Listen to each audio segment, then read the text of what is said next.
ഇരിട്ടിയിലും പരിസര പ്രദേശത്തും തെരുവ് നായ്ക്കളുടെ ശല്യം വ്യാപകമാകുന്നു. ഇരിട്ടി നഗരത്തിന് ചുറ്റിലുമായി 100-ൽ അധികം തെരുവ് നായ്ക്കളാണ് ചുറ്റിത്തിരിയുന്നത്.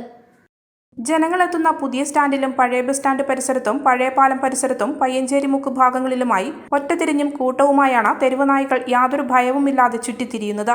വെയിൽ തുടങ്ങിയാൽ നായ്ക്കൾ കെട്ടിടത്തിന്റെ കോണുകളിലും മറ്റ് ഒഴിഞ്ഞ പറമ്പുകളിലേക്കും ഒതുങ്ങിക്കൂടും.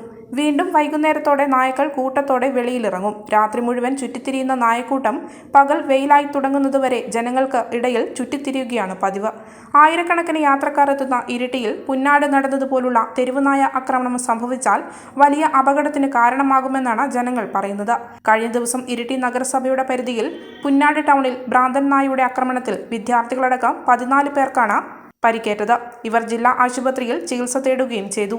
കഴിഞ്ഞ 2 മാസത്തിനിടയിൽ ഇരിട്ടി ടൗണിൽ ബസ് സ്റ്റാൻഡ് പരിസരത്ത് 6ഓളം യാത്രികർക്ക് തെരുവ് നായ്ക്കളുടെ കടിയേറ്റിരുന്നു.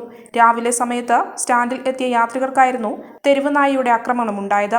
ടൗൺ പരിസരത്ത് ഹോട്ടൽ, തട്ടുകടകൾ, മത്സ്യമാംസ കടകൾ എന്നിവിടങ്ങളിൽ നിന്നും ധാരാളം ഭക്ഷണാവശിഷ്ടങ്ങൾ ലഭിക്കുന്നതുകൊണ്ട് ദിവസം തോറും ടൗണിലെ നായകളുടെ എണ്ണം കൂടി വരികയാണ്.